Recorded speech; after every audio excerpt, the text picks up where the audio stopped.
여러분 버킷리스트 있으세요? 버킷리스트는 내가 죽기 전에 꼭 한 번은 해봐야 되는 일의 리스트를 이야기합니다. 어떤 소원들을 가지고 계십니까? 어쩌면 어떤 분들은 굉장히 이렇게 실현될 확률이 좀 낮은 일들을 나의 이 버킷리스트에 포함하고 있는 분들도 계실 수 있습니다. 뭐 유명인, 내가 좋아하는 스타와 뭐 식사하기 이런 것들이 될 수 있겠죠. 저희 아내 꿈이 손흥민 선수와 결혼하는 거였습니다. 네, 실패했어요. 근데 뭐 그런 것들이 있을 수 있겠고, 아니면 쉽게 할 수 있는 일은 아니지만 내가 마음 먹고 계획을 세우다 보면 언젠가 실현 가능한 일들을 이렇게 적어놓은 분들도 계실 수 있습니다. 뭐 예를 들면 뭐 세계 일주하기라든지 내가 몇 살까지 뭐 얼마만큼의 돈을 모으기 등의 일들입니다. 아니면 아예 좀 소박한 일들을 적어놓고 그것을 하나하나 이루어 나가는 데에 보람을 느끼는 분들도 계실 수 있겠습니다. 제가 예전에 유튜브에서 대학생 100명을 모아놓고 버킷리스트가 무엇입니까? 물어보는 인터뷰 영상을 본 적이 있는데요. 그런데 대부분의 학생들이 이 질문을 딱 받자마자 이렇게 대답하는 것을 볼 수 있었습니다. 저는 사실 딱히 생각해 본 적이 없어요. 저는 생각해 본 적 없는데 예를 들어 어떤 게 있죠? 저한테 말씀해 주시겠어요? 라고 역으로 질문하는 것을 보게 되었는데 신기한 것은 무엇이냐 하면 그렇게 대답했던 학생들이 관심이 없다고 생각했지만 잠시 생각을 해보더니 엄청나게 다양한 이 버킷리스트들을 쏟아내기 시작했다라는 것입니다. 먼저는 이렇게 취미나 어떤 관심사에 대한 것들이 많았어요. 저는 죽기 전에 스카이다이빙을 한 번쯤 해보고 싶습니다. 이런 이야기부터 저는 아이슬란드에 가서 오로라를 한 번쯤 꼭 보고 싶습니다 라고 말한 청년도 있었고, 어떤 청년은 저는 미국에 가서 할리 데이비슨을 타고 88번 국도를 한번 달려보고 싶습니다 라고 말하는 형제도 보았어요. 그 형제가 과연 이 88번 국도가 어디서부터 어디까지 이어지는지 알고 있었는지는 의문이지만 뭐 그렇게 얘기한 것 같아요. 또 어떤 사람들은 세계 최고의 농구 리그인 NBA를 보는 것, 또 세계 최고의 축구 리그인 잉글랜드 프리미어 리그를 직접 가서 한번 보고 싶습니다라고 말하는 것도 살펴볼 수 있었습니다. 어떤 학생들은 어떤 성취에 대한 버킷리스트들을 가지고 있더라고요. 저는 이 마세라티는 꼭 내 차로 만들어야겠어요 라고 이야기하는 청년부터 나는 내 집을 구매해서 집을 한번 원하는 대로 꾸며보는 게 제 소원입니다 라는 사람도 있었고, 굉장히 당찬 포부 중에는 저는 5개의 국어를 네이티브 수준으로 마스터하는 게 저의 목표예요 라고 말하는 친구도 있었어요. 그리고 또 감동이 되었던 어떤 한 자매의 대답이 있었는데 이렇게 말하는 것이었습니다. 저는 언젠가 부모님께 한 달에 1,000만 원씩 용돈을 드리고 싶습니다. 와, 대단하죠? 제가 그 자매한테 찾아가서 이렇게 이야기하고 싶더라고요. 너무 훌륭합니다. 내 딸아. 이렇게 얘기하고 싶더라고요. 네, 우리 딸. 이 영상이 무엇을 말해주고 있는 것입니까? 사람은 누구나 마음 깊은 곳에 간절히 원하는 어떤 갈망들이 있다라는 것이죠. 매일 그것을 생각하고 매일 꺼내보고 살지는 않지만 누군가 나에게 와서 당신이 한 번뿐인 인생에 죽기 전에 이것만큼은 꼭 한번 해봐야 되겠다, 이루어야 되겠다 하는 것은 무엇입니까? 라는 질문을 한다면 그러한 갈망들이 떠오르게 된다라는 거예요.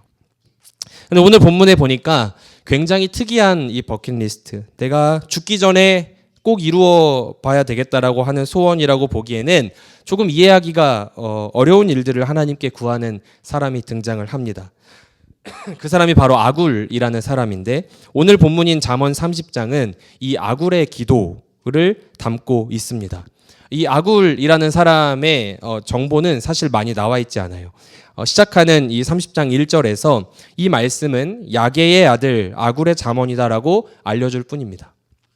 아굴은 이방인이었을 거라고 추정되고 있고요. 그는 솔로몬 왕의 측근이었다고 말하는 사람도 있고, 또 어떤 사람들은 그저 꾸며낸 인물이다, 혹은 솔로몬 자신의 별명이 아굴이었다라고 말하는 사람들도 있습니다만, 중요한 것은 아굴은 지혜자였으며 그가 드렸던 이 기도는 이 잠언 말씀에서 다루고 있는 것이 지혜인데 잠언 말씀 전체에서 다루고 있는 유일한 기도문이었기 때문에 잠언이 말하는 지혜가 무엇인지를 살펴보는 일은 이 사람의 기도문의 핵심이 무엇인가를 살펴보는 일에 도움이 된다라는 것이죠. 잠언 1장 7절 말씀에 이렇게 말씀하고 있습니다. 여호와를 경외하는 것이 지식의 근본이거늘 미련한 자는 지혜와 훈계를 멸시하느니라 말씀하고요. 잠언 9장 10절은 여호와를 경외하는 것이 지혜의 근본이요 거룩하신 자를 아는 것이 명철이니라 라고 말씀합니다. 여호와 하나님을 경외하는 것이 곧 지혜다라는 것이죠. 그리고 그분 앞에서 자기 존재의 위치를 인식하고 하나님과의 올바른 관계를 구하는 사람이 곧 지혜로운 사람이다라는 것입니다. 아굴이 바로 그런 사람이었던 것 같습니다. 30장 2절부터 4절 오늘 본문에서 읽지는 않았지만 아굴은 이렇게 이 기도문을 시작합니다. 나는 다른 사람에게 비하면 짐승이라 내게는 사람의 총명이 있지 아니하니라. 나는 지혜를 배우지 못하였고 또 거룩하신 자를 아는 지식이 없거니와 하늘에 올라갔다가 내려온 자가 누구인지 바람을 그 장중에 모은 자가 누구인지 물을 옷에 싼 자가 누구인지 땅의 모든 끝을 정한 자가 누구인지 그의 이름이 무엇인지 그의 아들의 이름이 무엇인지 너는 아느냐. 아굴은 다른 사람들에 비하면 나는 짐승 같은 존재다. 그리고 총명이 없는 사람이고 지혜를 배우지 못하였다라고 자신을 낮추어서 말합니다. 그런데 여러분, 이 아굴이 정말 지혜가 없어서 하나님을 아는 지식이 너무 모자라서 그렇게 이야기한 것일까요? 그렇지 않은 것 같습니다. 오히려 이 사람은 하나님을 잘 알았어요. 크신 하나님께서 행하시는 위대한 일들 앞에서 이 자신의 인생은 얼마나 작은 것인지, 자신의 존재가 얼마나 작은 것인지를 알았던 것입니다. 그렇기 때문에 이 사람은 스스로 지혜 없다라고 이야기하지만 사실 누구보다 지혜로운 사람이었다라는 것입니다. 이 4절의 고백을 보면요. 하늘에 올라갔다가 내려온 자가 누구인지, 바람을 그 장중에 모은 자가 누구인지, 이 물을 옷에 싼 자가 누구인지, 땅의 모든 끝을 정한 자가 누구인지, 그의 이름이 무엇인지, 그의 아들의 이름이 무엇인지 너는 아느냐라고 고백하는데 이 내용들이 우리로 하여금 떠오르게 하는 사람이 있으니 바로 욥이라는 사람입니다. 욥기서 후반부에 보면 정말 이해할 수 없는 고난과 여러 가지 질문들 속에서 하나님의 이 크심, 광대하심을 체험한 욥이 자신의 한계와 무지를 인정하는 내용들이 등장을 하는데요. 38장 말씀부터 하나님께서 이 욥에게 하시는 질문들이 계속해서 이어집니다. 내가 땅의 기초를 놓을 때 네가 어디 있었느냐? 이 온 천지 만물이 창조될 때 그때에 새벽별들이 기뻐서 노래했는데 너 그 노래 들어봤니? 바다가 터져 나올 때 그것을 가둔 자가 누구냐? 그 외에도 수많은 내용들을 물어보십니다. 그리고 42장에 이르러 욥이 이렇게 주님께 대답을 하는 것이죠. 주께서는 못하실 일이 없사오며 무슨 계획이든지 못 이루실 것이 없는 줄 아오니 무지한 말로 이치를 가리는 자가 누구니이까. 나는 깨닫지도 못한 일을 말하였고 스스로 알 수도 없고 헤아리기도 어려운 일을 말하였나이다. 내가 말하겠사오니 주는 들으시고 내가 주께 묻겠사오니 주여 내게 알게 하옵소서. 내가 주께 대하여 귀로 듣기만 하였사오나 이제는 눈으로 주를 배옵나이다. 사랑하는 성도 여러분, 여호와 하나님을 경외하는 것이 지혜의 근본인 줄 믿습니다. 그분의 크심과 나의 작음을 아는 사람은요, 복된 사람인 줄 믿습니다.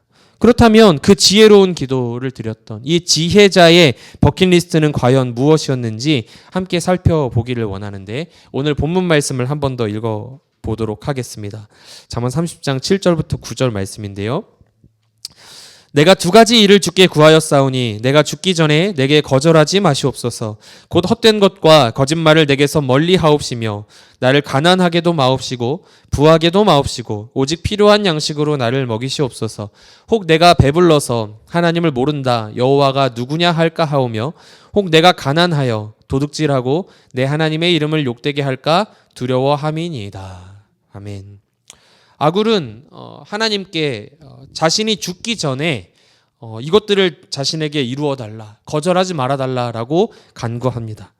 이것은 그가 죽음을 앞두고 있는 사람이었거나 어떤 나이가 많은 노년에 있었기 때문에 주님 내가 죽기 전에 이것을 꼭 이루어 주십시오라고 말했을 수도 있지만 아마도 이것이 오늘날을 살아가는 지혜자의 태도가 아닌가 생각해 보게 되는 것이죠.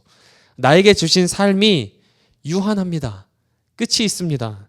티끌과 같은 인생, 잠시 왔다가 사라지는 이 인생이 미처 끝나기 이전에 주님 내가 죽기 이전에 아직 나의 삶이 나의 호흡이 있을 그때에 주님 나에게 이것을 이루어 주십시오라는 고백이지 않았겠습니까? 그는 두 가지를 구합니다. 첫 번째는 무엇입니까? 헛된 것들과 거짓말을 내게서 멀게 해주십시오 라는 간구였고, 두 번째는 무엇입니까? 나를 가난하게도 하지 마시고 너무 부하게도 하지 마시고 그저 일용할 양식만을 나에게 주십시오 라고 하는 간구였습니다. 여러분, 이런 고백 해보신 적 있으십니까? 네, 우리도 때로는 이렇게 고백합니다. 어쩌면 하나님께서 우리의 기도를 반드시 이루어 주신다는 믿음이 좀 부족해서일 수도 있는데, 우리는 가끔 기도의 자리에서 이러한 고백들을 피상적으로 꺼내놓을 때가 있다는 것이죠. 주님이면 족합니다. 주님, 제가 무엇을 원하겠습니까? 저 이 정도면 충분합니다 라는 이러한 고백들을 피상적으로 꺼내놓을 때도 있고, 때로 누군가 나에게 와서 당신의 갈망은 어디에 있습니까? 무엇입니까? 라고 묻는다면 성숙한 그리스도인인 우리들은 너무나 자연스럽게 그들에게 내어놓는 젠틀한 답변이 바로 이러한 답변이 될 수 있다라는 것이죠. 나는 큰 욕심은 없습니다. 나는 너무 가난하지만 않으면 괜찮고요. 너무 부가 많아도 감당이 안 될 것 같아요. 그저 오늘 하루 나에게 주시는 양식만 있으면 저는 족합니다 라고 너무나 쉽게 말할 때가 있다라는 것입니다. 그렇다면 여러분, 조금 다르게 이 상황을 세팅해 보도록 하겠습니다. 만약에 하나님께서 여러분이 잠자리에 누웠는데 갑자기 뿅 하고 나타나셔가지고 램프의 요정 지니처럼 우리가 말하는 소원을 100% 완벽하게 이루어 주신다고 생각을 해보겠습니다. 자, 지금부터 내가 너에게 두 가지 소원을 들어줄 테니까 한번 말해볼래? 라고 물으신다면 여러분 무엇을 구하시겠어요? 주님, 저의 첫 번째 소원은요, 헛된 일들과 거짓말들을 저에게서 멀게 해주시면 좋겠습니다. 그리고 두 번째로는 내가 너무 가난하지도 않게, 그렇다고 너무 부자가 되지도 않게 해주십시오 라고 말씀하실 거죠? 인생 역전을 할 수 있는 일생일대의 기회가 주어졌지 않습니까? 이렇게 말하면 바보 아니겠어요? 두 개밖에 못 말하는데 뭐가 필요한지 당장에 그 잠자리에서 벌떡 일어나서 가족회의를 열어야 하지 않겠습니까? 신중하게 결정해야죠. 아니면 우리는 조금 더 스마트한 크리스천답게 이 솔로몬 왕이 하나님께 지혜를 구했더니 그것을 기뻐하시고 부와 능력까지 더하셨던 것을 기억해내는 겁니다. 그리고 나서 주님께 이 아굴과 같은 두 가지를 구하면 기특하게 여기셔서 나머지 나의 삶에 필요한 많은 것들도 공급하시지 않겠는가 하는 기대 속에서 떡고물에 관심을 두고 주님 그렇습니다라고 대답하는 것이 우리의 고백일 수 있겠다는 생각을 스스로 해보았습니다. 그런데요, 이것을 누가 뭐라고 할 수 있겠습니까? 이 예화를 들으시면서 혹여나 어떤 무거운 마음이나 죄책감을 가지실 필요는 없을 것 같아요. 왜냐하면 우리 삶에 우리가 열심히 삶을 꾸리고 영위해 나가는 과정 속에서 우리 삶에 필요한 것들을 원하고 구하는 것이 잘못된 일이 아닙니다. 지극히 자연스러운 일이겠지요. 그렇다면 오늘 이 지혜자 아굴의 기도를 하는 것은 그런 욕구들을 거슬러 가면서 어떤 좀 수양하고 다스려 가면서 도덕적인 삶을 살고 자신의 욕심을 비우고 어떤 자족하는 삶을 추구해야 한다는 기도를 말하고 있는 것입니까? 그렇지 않은 것 같습니다. 이 사람의 모든 간구는 이 사람의 삶의 중심에 무엇이 있는가로부터 나오고 있는 것이죠. 오늘 본문 9절 말씀에 잘 드러나 있는 것 같은데 한번 읽어봤으면 좋겠습니다. 이렇게 고백합니다. 혹 내가 배불러서 하나님을 모른다 여호와가 누구냐 할까 하오며 혹 내가 가난하여 도둑질하고 내 하나님의 이름을 욕되게 할까 두려워함이니이다. 아굴이 구했던 이 진실한 삶, 자족하는 삶이라는 것은 단순히 내가 남들보다 조금 도덕적으로 나은 삶을 살게 해달라는 간구가 아니라 하나님의 이름을 욕되게 하거나 하나님의 이름을 내가 존귀하게 하지 못할까 두려운 마음에 내놓았던 그의 신앙의 결단이었고 여호와 하나님을 평생에 놓치지 않고 붙잡는 인생이 가장 복되고 지혜로운 인생이라고 하는 분명한 고백이요 그의 삶의 선포였다라는 것입니다. 여러분, 우리의 삶에 바라기는 이러한 지혜가 있기를 축복합니다. 오늘날 저와 여러분 또 우리의 자녀들이 살아가고 있는 이 세상은요, 이 지혜자의 기도와 정확히 역행하고 있는 세상 아니겠습니까? 헛된 것을 쫓아가는 사람들이 많은 시대를 살아가고 있습니다.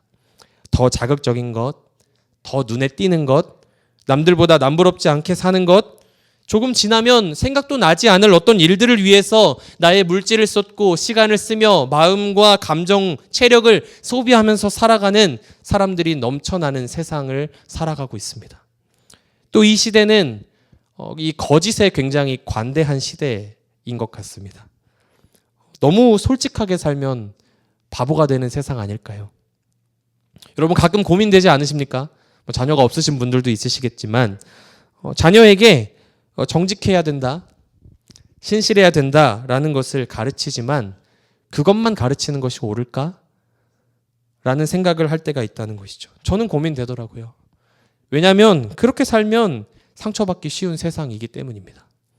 사람들과 원만한 관계를 유지하고 목표를 성취하는 일을 위해서 때로는 작은 거짓, 때로는 작은 불의 정도는 유연하게 넘어갈 수 있는 사람이 돼야 한다. 그것이 지혜 있는 사람이다라고 가르치고 싶은 욕망이 저와 여러분 안에 도사리고 있지는 않습니까? 물질은 말할 것도 없죠. 이 시대는 숫자가 지배하는 시대입니다. 숫자가 우상이 돼버린 시대예요. 너는 여기서 몇 등이냐? 너는 얼마나 가지고 있느냐? 하는 질문과 그런 기준들에 나를 맞추기 위해서 아등바등 살아갑니다.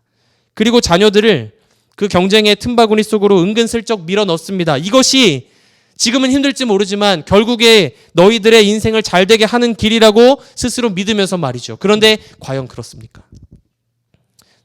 제가 한국에서 청소년들을 만나는 사역을 오래 했어요.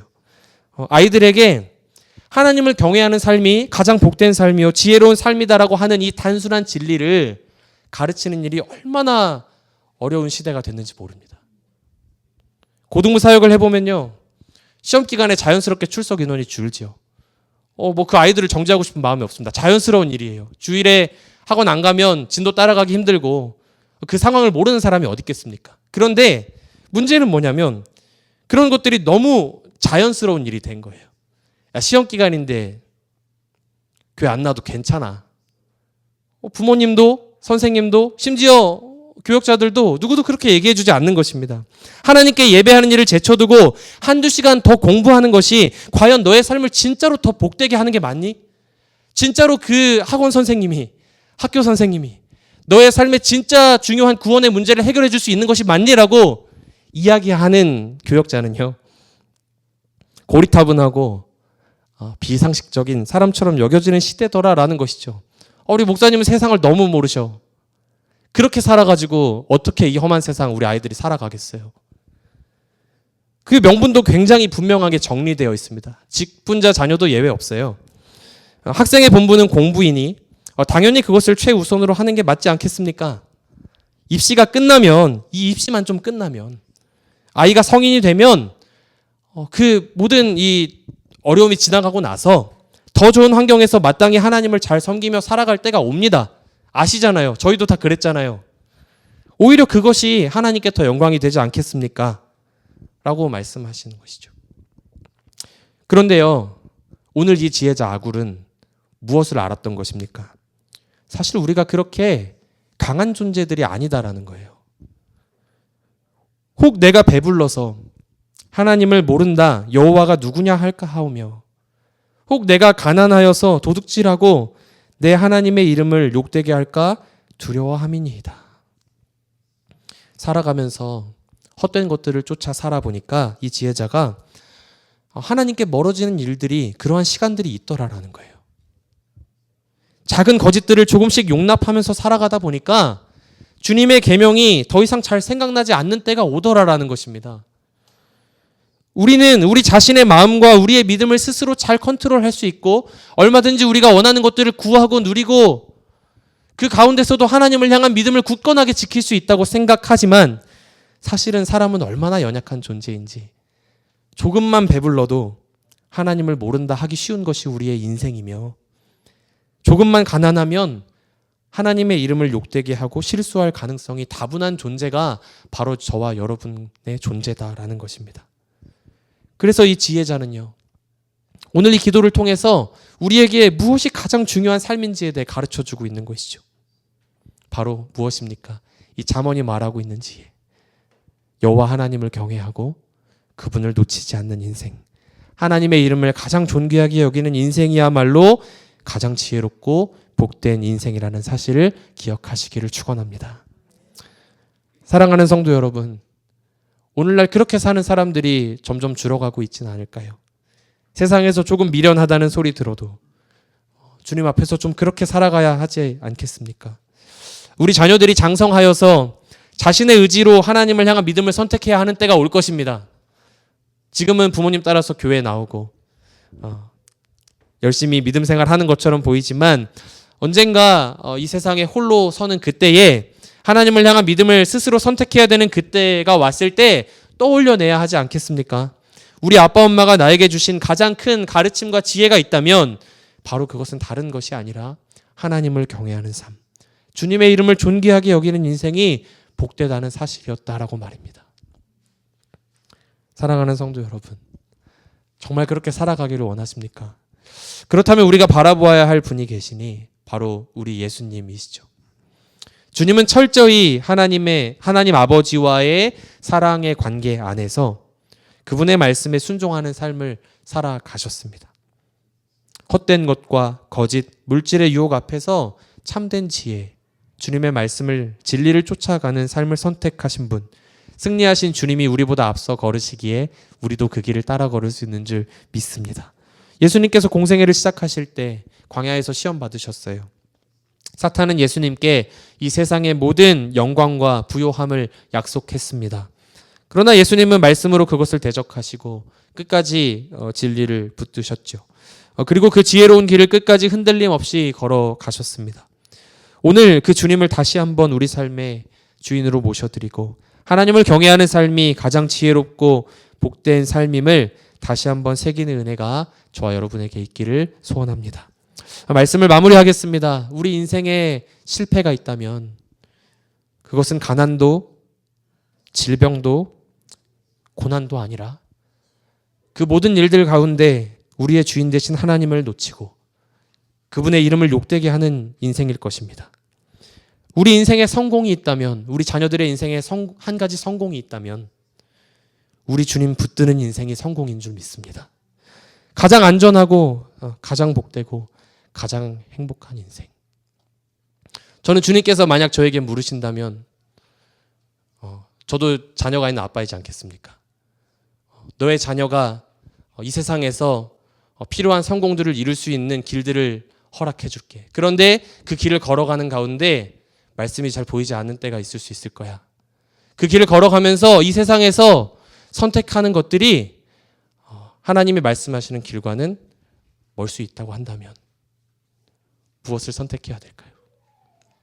그것이 정말 우리가 이 세상에서 추구하는 복이라고 한다면 주님께서 주시는 복을 과연 난 자신 있게 구할 수 있을 것인가? 주님, 그런 것이 복이라면 나는 그 복은 싫습니다. 내가 원하는 진짜 복은 나와 내 자녀들, 저와 저의 자녀들이 내 평생, 우리 평생에 우리 하나님 한 분 경외하는 인생 살아갔으면 좋겠습니다. 어렵지만 그렇게 고백하는 것이죠. 사랑하는 성도 여러분, 우리는 할 수 없으나 우리와 동행하시는 주님을 의지하고 그분께서 걸어가시는 길을 따라갈 때에 우리에게도 이러한 복된 길이 이미 허락된 줄 믿습니다. 그래서 날마다 어렵지만 고백하는 거예요. 주님, 헛된 것들, 거짓된 것들을 저의 삶에서부터 멀게 해주십시오. 주님, 저를 너무 가난하게도 하지 마시고 저를 너무 부하게도 하지 마십시오. 제가 그러한 상황 속에서 우리 주님을 놓칠까 봐, 우리 하나님을 따라가는 길을 멀리할까 봐 두렵습니다. 아구리 그것을 몰랐겠습니까? 헛된 것을 쫓아가는 삶이 무엇인지 몰랐을까요? 거짓을 말하면 안 된다는 것을 몰랐을까요?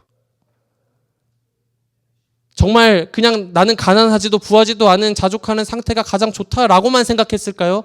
그렇지 않다는 것이죠. 그러나 무엇이 가장 중요한 것인지 그 지혜를 구했더니 지혜자의 버킷리스트가 오늘 우리의 참된 소원이 되어서 주님, 우리의 삶에 주님 붙잡고 갈 수 있을 만큼 나의 삶의 줄로 재어주신 구역 안에서 내가 주님과 함께 동행하며 승리하는 인생 살기를 원합니다. 그렇게 다짐하며 걸어갈 때 우리의 삶에 날마다 필요한 것들도 공급하시고 우리의 삶에 필요한 기도의 제목들을 이루시며 저와 여러분을 복된 인생으로 인도하실 줄 믿습니다.